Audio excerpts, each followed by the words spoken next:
अस्सलाम वालेकुम जी, hope all of you are doing well. और हमारे साथ आज रिजवान भी मौजूद है। मैं तो रिजवान भी कहता हूँ, महर रिज़ी के नाम से मशहूर हैं। भाई हैं मेरे, मोटिवेटर हैं, सब कुछ हैं।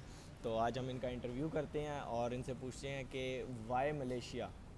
सबसे पहले लोगों के जहन में क्वेश्चन आता है, चलो मलेशिया, पाकिस्तान है, यूके, बहुत सारे कंट्रीज़ हैं, लेकिन वाई मलेशिया। तो रिजवान भी से जानेंगे कि क्यों मलेशिया, क्यों आना चाहिए। देखें, सबसे पहली जो बड़ी बात है, डिपेंड करता है बजट के ऊपर। और ये भी डिपेंड करता है कि आपको, बहुत से लोग जो मलेशिया आते हैं वो इसलिए आते हैं कि उनकी रिजेक्शन आई होती है यूके, ऑस्ट्रेलिया से। या वो लोग आते हैं जो अफोर्ड नहीं कर सकते, या वो लोग आते हैं जो कहते हैं कि हमने अपने बच्चों को किसी भी वेस्टर्न माहौल में नहीं बेचना, हम चाहते हैं वो किसी इस्लामिक मुल्क में जाएं मुस्लिम। और जहाँ पे खाने पीने की चीज़ें हलाल हों, और वो सिर्फ पढ़ने के मकसद से आते हैं। हाँ। ये भी ज़रूरी नहीं कि सारे लोग जॉब के लिए आते हों, और ये भी नहीं ज़रूरी कि सारे लोग सिर्फ पढ़ने के लिए आते हों। तो ये मिक्स है, ठीक है। अब इसमें इस बजट के ऊपर ना दो चार कंट्री हैं जहाँ पे लोग जाते हैं। एक साइप्रस हो गया, तुर्की हो गया, दुबई हो गया, या मलेशिया हो गया, ठीक है। साइप्रस, तुर्की में आपको लैंग्वेज का बहुत ज़्यादा इशू आता लैंग्वेज है, बैरियर आ जाता है। लैंग्वेज बैरियर आ जाता है। दुबई महंगा हो जाता है। मलेशिया में ये कि लैंग्वेज का इतना इशू नहीं है, ठीक है। काफ़ी चीज़ों में फ्लेक्सिबल है। लिविंग कॉस्ट ऑफ लिविंग बहुत कम है। हाँ, कॉस्ट ऑफ लिविंग बहुत कम है। और जो डिग्रीज़ हैं जो MQ से अप्रूव्ड हैं वो पूरे एशिया में एक्सेप्ट होती हैं। बहुत सी यूनिवर्सिटीज़ हैं जो कि वर्ल्ड वाइज जो है ना जो वो डुअल रिकॉग्नाइज डिग्री हैं। दे रही हैं, जिस तरह आपने उस हाँ दिन मुझे बताया था। हाँ, रिकॉग्नाइज हैं, कुछ डुअल डिग्रीज़ भी देती हैं। तो ये पर्सन टू पर्सन प्रोफाइल पे डिपेंड करता है कि किसका क्या मकसद है। और बहुत से लोग यहाँ पे आते हैं सिर्फ अपॉइंटमेंट के लिए। हाँ। वो जर्मनी जाना चाहते हैं, जर्मनी एडमिशन हो गया, सारा कुछ हो गया, लेकिन पाकिस्तान से अपॉइंटमेंट ही नहीं मिली। इसी तरह US के लिए भी बहुत से लोग, स्पेशली इमिग्रेंट वीज़ा के लिए, इमिग्रेंट वो लोग जिनकी शादियां या कोई ना कोई रिलेटिव वहाँ पे रहता है। तो पाकिस्तान में उनका बैकलॉग बहुत ज़्यादा है, 2 साल 3 साल। तो वो लोग कुछ पहले ओमान, कतर, दुबई में जाते थे। अभी मलेशिया की तरफ भी काफ़ी लोग आए हैं, 7 8 तो मैंने भेजे हैं, हाँ, एक आधा सही अभी है। भी यहाँ पे है, ठीक है। तो वो भी आते हैं यहाँ पे। तो ये डिपेंड करता है पर्सन टू पर्सन कि मतलब वो किस जिनकी मकसद के लिए आना प्रायोरिटी चाहते हैं। सिर्फ स्टडी है, उनके लिए मलेशिया दी बेस्ट है। क्योंकि आपको अगर थोड़ा सा ज़्यादा आप पैसे लगाते हैं तो आपको ड्यूअल डिग्री भी मिल जाती है, यूके की भी होगी और एशियन भी होगी। कॉस्ट ऑफ लिविंग कम है। कॉस्ट ऑफ लिविंग यही है कि आप जिस तरह अपने बच्चे को किसी इस्लामाबाद भेज देते हैं, लाहौर हाँ, भेज देते हैं, कहीं भी भेज देते हैं, उतना ही खर्चा आएगा जितना यहाँ पे उसका मलेशिया में ऐसे आ ही रहा है, है। ऐसे ही है इन उसके मामलों में। अलावा जो स्टूडेंट्स हैं जिन्होंने कहना है यार हमने अपना फ्यूचर बनाना है और इन फ्यूचर मलेशिया से आगे मूव करना है, तो वो मलेशिया क्या सोच के आए। अच्छा, इसमें ये है कि अगर कोई बैचलर कर रहा है तो ये कि वो मलेशिया से बैचलर किया होगा ना, हाँ, तो वो फिर उसको मास्टर में आगे आसानी मिल जाएगी, ऐसे ही है। ठीक है। क्योंकि अभी ऑस्ट्रेलिया या कुछ ऐसे कंट्रीज़ जो पाकिस्तान से आप जब डायरेक्ट अप्लाई करते हो तो चांसेस ज़रा कम होते हैं। कम जब है। दूसरे कंट्री में जाकर देखते हो ना, तो ये जब ये देखा जाता है कि ये बंदा वहाँ पे गया और उसने वहाँ पे जाके अपनी डिग्री कंप्लीट की, ठीक है, तो इसका मतलब वो एक जेन्युइन स्टूडेंट है। तो वो चांसेस जो है ना, एक पर्सनल प्रोफाइल वो ज़्यादा हो जाती है बहुत सी जगहों पे। जैसे फ्रांस का एक लड़का जो जिसने फ्रांस का अप्लाई किया था, एडमिशन हो गया, लेकिन उसका सिर्फ इस बात से रिजेक्ट कर दिया कि हमें लगता है कि तुम आओगे और वापस नहीं वापस जाओगे, नहीं जाओगे। ठीक है। तो उसमें ये एक मैसेज, साइलेंट मैसेज चला जाता है कि यस, मैं पढ़ने के मकसद से ही बाहर रहा हूँ पहले, और अब एक कंट्री से दूसरे कंट्री मूव हो रहा हूँ। मतलब टोटल पर्सन टू पर्सन हर बंदे पे डिपेंड करता है कि उसकी प्रायोरिटी क्या है। एक बटन दब गया ये कोई। ठीक है। प्रायोरिटी क्या है उसकी। और दूसरी बात यह कि प्रायोरिटी सबसे ज़्यादा मैटर करती है। रिजवान भी मैंने नोट किया, पाकिस्तान के अंदर स्टूडेंट कहता है मैंने जाना है, बच्चा पढ़ने वाला नहीं होगा, उसको पढ़ने का बारे में कुछ नहीं पता होगा, उसका एडमिशन करा देंगे किसी भी बड़ी यूनिवर्सिटी में, उससे पैसे ले लिए पहले साल के, वो पहुंच गया यहाँ पे, अब उसको ना यूनिवर्सिटी का पता है ना उसको क्लासेस का पता है। तो ये चीज़ मैटर करती है कि आप पाकिस्तान में कहीं भी एडमिशन लेने से पहले आप कांटेक्ट करें, बाद में जो है कांटेक्ट होगा हाँ, तो सब कुछ हुआ वो होता है। अब हम क्या कर सकते हैं अब फिर। इसमें यह है कि बहुत से स्टूडेंट हैं, तो उनको ना कंसल्टेंट मिलते हैं। कुछ ने यूके का केस करवाया होता है या ऑस्ट्रेलिया का करवाया होता है, हाँ, कंसल्टेंट को कुछ पैसे दिए होते हैं। जब वहाँ का केस नहीं होता रिजेक्शन आ जाती तो है। वो कंसल्टेंट उनका ना उनको बातों में ला के या कुछ करके ना मलेशिया में उनका प्रोसेस स्टार्ट कर देता है।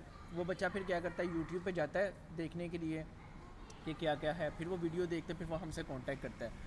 और उस सूरत में वो कहता है कि एजेंट ने मुझे ये बताया, अब मैं क्या करूँ।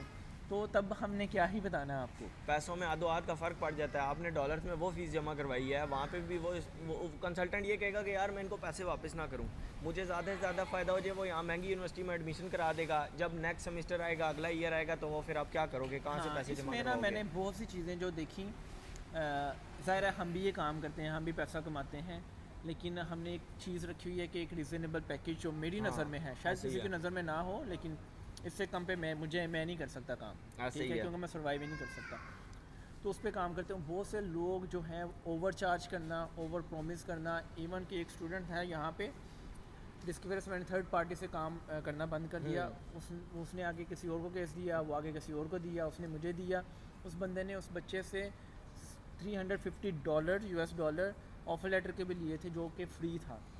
तो सबसे बड़ी इसलिए कि अगर आप किसी को पैसे दे चुके हैं और सारा कुछ कर चुके हैं, तो उस सूरत में हम आपकी कोई भी हेल्प नहीं कर सकते। कुछ को तो मैं बताता भी नहीं कि यार आपके साथ फ्रॉड हो गया, मैं कहा यार मैं डिप्रेशन में ना चला जाए। हाँ। बस अब जो हो गया अब आओ। और दूसरी सबसे बड़ी एक ये चीज़ है जो मैंने नोट की है कि लोग कंसल्टेंसी चार्जेस बचाने के लिए किसी दूसरे के पास चले जाते हैं, फ़ीस में उसको ज़्यादा पैसे देते हैं, डबल ट्रिपल 4 गुना 5 गुना दे देंगे, यहाँ पे कंसल्टेंसी चार्जेस नहीं देंगे। उसमें वो उसमें भी सबसे बहुत बड़ी होता है। जो बात है वो ये है अकोमोडेशन। अकोमोडेशन यहाँ पे आके आपको अकोमोडेशन जो है वो एक बहुत चैलेंजिंग पार्ट है, वो आपको देखना पड़ता है। और हमारे से जो प्रोसेस करवाता है उसकी सबसे बड़ी जो उनको फ़ायदा होता है ना, वो ये, हम तो कंसल्टेंसी चार्जेस भी बहुत कम लेते हैं। उसमें ये कि हम एयरपोर्ट से पिक करने तक, रिसीव करने तक अकोमोडेशन अरेंज करके देते हैं। अगर हमारे हॉस्टल में अगर ना हो, वो रहते हैं कुछ अर्से बाद, वो अपना फिर उसको देख के नहीं ना समझ आता, वो आगे मूव कर दे। जो बेस्ट ऑप्शन फिर उनको मिलते हैं वहाँ पे मूव हो जाते हैं। तो ऐसे तमाम स्टूडेंट, बहुत से लोग मैंने अभी देखा, सऊदीया से अभी एक लड़की आई थी, उसके अब्बा जी सिर्फ अकोमोडेशन की वजह से उसके साथ आए थे, और उन्होंने अपने मतलब जॉब छोड़ी, यहाँ पे आके होटल बुक किया 10-15-20 दिन, फिर उन्होंने अकोमोडेशन ढूंढी और फिर वो वापस गए। तो सिर्फ अकोमोडेशन के लिए वो अपनी बच्ची के साथ पाकिस्तान से जहाँ से भी आप बाकी किसी और जगह से कराएंगे, उनका सिर्फ ये सफ़र होता है कि भाई अब एयरपोर्ट से आप वहाँ पे पहुँच गए हो, आगे आप जानो, आपका काम जाने, हमने आपको पहुँचा दिया। हाँ, इसमें बहुत से जो लोग हैं, जो मैंने लास्ट टाइम एक्सपीरियंस देखा, मैंने जैसे कि मैंने बहुत ज़्यादा गारंटी नहीं लेता, मैं जॉब की गारंटी बिल्कुल नहीं देता, और मैं अभी भी नहीं दूंगा। तो ऐसे कुछ लोग आए थे, भाई वो मुझे जॉब की गारंटी भी दे रहा है, मुझे वो अकोमोडेशन का भी ये कह रहा है। तो मैंने कहा हाँ ठीक है, आप करवा लें। और फिर यहाँ आने के बाद उन लोगों ने उनको ब्लॉक कर दिया, ठीक है।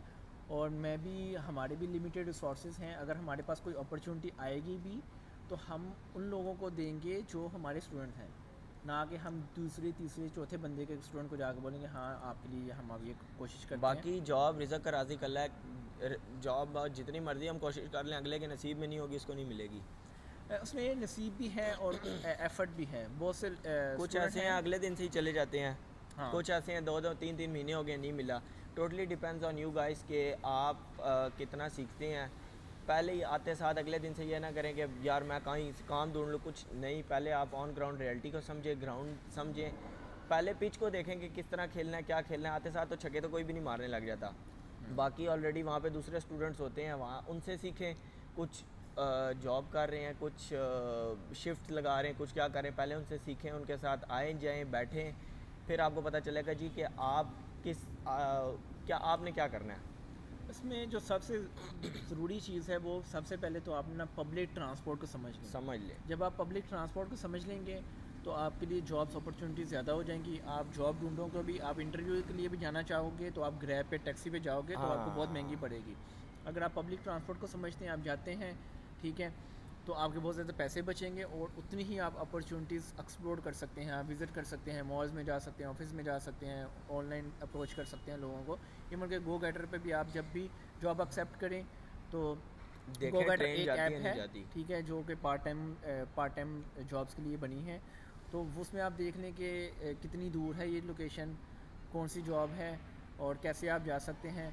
तो और दूसरा ये कि जब स्टूडेंट अपना स्टूडेंट आईडी बना लेता है तो उसको 50% ऑफ भी मिल जाता है पब्लिक ट्रांसपोर्ट पे। और गो गेटर पे वहीं जाएं जहाँ पे आपको ट्रेन जाती है। बस पे मैं कहता हूँ ना जाए। मेरा पर्सनल एक्सपीरियंस है कि बस कभी कभी आधा घंटा नहीं आती है। नहीं, ट्रेन का ये सिस्टम है यहाँ पे बहुत अच्छा है। On तो time। हर 10 मिनट, 8 मिनट, 5 मिनट बाद आती है। लेकिन बस का जो है ना, वो एवरेज जो टाइम है वो 30 मिनट है। शुरू में आप हिसाब लगाएं, आपने जगह जगह जाके इंटरव्यू भी तो देने हैं, जॉब्स का पता भी तो करना है। आप गो गेटर देखें, आपको पैसे बच रहे हैं या नहीं बच रहे, 2-3 रुपये बच रहे हैं, आपको पूरा पूरा भी आ रहा है, आप जाओ। हाँ, जाओ वहाँ पे, आपका अगर अच्छा कांटेक्ट बन गया वो आपको दोबारा बुलाएगा, क्या पता आपको पक्का रख ले। हाँ पक्का रखें। और इन द एंड रिजवान भी सबसे ज़्यादा सवाल आता है स्कॉलरशिप।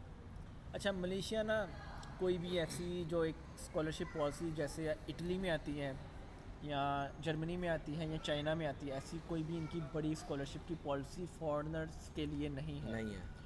इनकी हैं लेकिन मोस्टली लोकल के लिए हैं। कुछ लोग क्या करते हैं कि डू मलेशिया प्रोवाइड स्कॉलरशिप्स, तो वो गूगल उनको बताता है हाँ जी प्रोवाइड करता है, लेकिन वो लोकल के लिए है। लेकिन वो लोकल के लिए 99% लोकल के लिए होती हैं। इनमें 2 स्कॉलरशिप्स आती हैं जिसके ऊपर मैं ऑलरेडी वीडियो बना चुका हूँ, MTCP और MIS।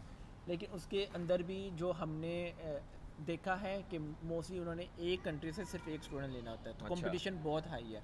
उसके अलावा जो PhD या मास्टर के रिसर्च बेस्ड प्रोग्राम होते हैं, रिसर्च के ऊपर मलेशिया पैसा लगाता है, लेकिन उसके ऊपर भी आप बात करें यूनिवर्सिटी से या सुपरवाइज़र से, वो आपको कोई स्टेपन देते हैं कि नहीं देते, ठीक है।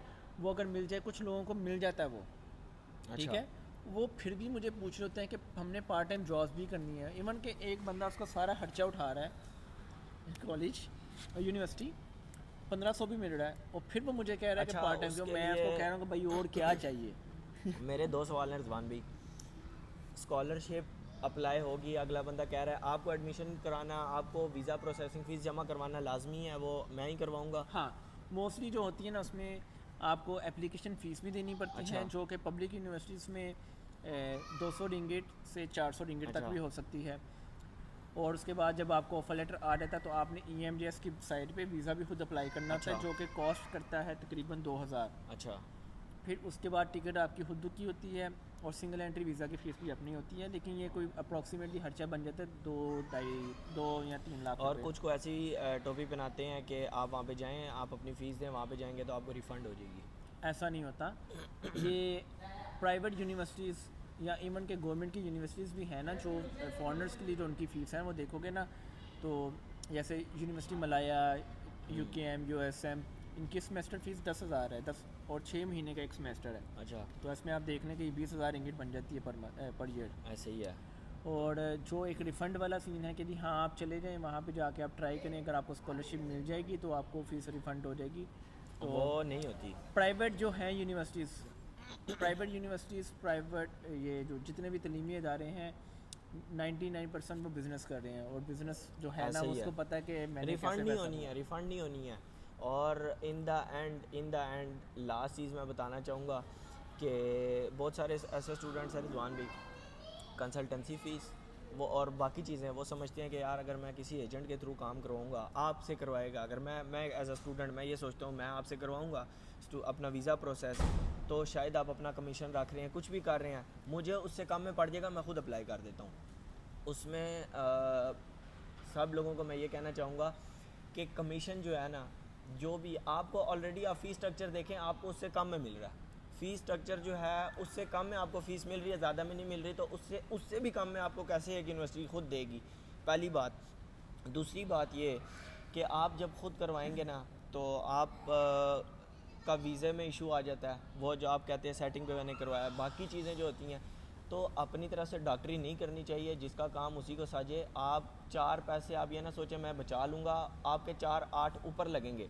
नहीं, वो उसमें ये कि अगर आप इतने स्मार्ट हैं, आपको चीज़ों की समझ आ रही है, तो मैं यही कहूँगा कि आप खुद से करें। ठीक करेंगे है? फिर खुद से करें, लेकिन वो फिर खुद नहीं, से वो- करके नहीं हो रहा, आप क्या करें? हाँ वो वही फिर ना, ये मैं सीन पहले हो कह रहा जाता हूँ है कि ना। रिस्क है, ठीक है। अगर आपको लगता है कि आप स्मार्ट हैं, तो आप करना चाहते हैं, आपको किसी पे यकीन नहीं, तो उस पर हम ये कि गारंटी है, तो आपको पता ही है कि जैसे मैं जिस तरह डील करता हूँ, As मैं an कभी ex- किसी को एक्सप्लेन नहीं करता, मैं किसी को यही कहता हूँ। मुझे अक्सर लोग क्या करते हैं, सर मैंने फ़ीस भेजनी है, मैं आपके थ्रू भेजना चाहता हूँ, तो मैं आप पे कैसे एतबार करूँ? तो मैं उसको यही कहता हूँ कि मैंने आपको मैसेज नहीं किया, आपने मुझे मैसेज किया, अगर आपको एतबार नहीं तो आप मुझे मैसेज ना करें, क्योंकि हर बंदे की नेचर डिफरेंट होती है और मेरी थोड़ी सी डिफरेंट है। एज एन एक्सपीरियंस, अगर एज एन मैं यही कहूँगा एज एन एक्सपीरियंस करना है तो करें, पैसे बचाने के लिए करना है तो आपके पैसे ज़्यादा वो लगेंगे। फ्रॉड वो बंदा करे जिसने कभी किसी को मिलना ही नहीं है। आपके सामने ही रोज़ाना कितने हाँ। लोगों से मिलता है, और जिसने फ्रॉड करना है हर बंदे का दूसरा बंदा जानने वाला निकला था मलेशिया में। हाँ सही अगर है। मैं किसी से फ्रॉड करूँगा वो मेरे से किसी भी बहाने से मिल सकता है,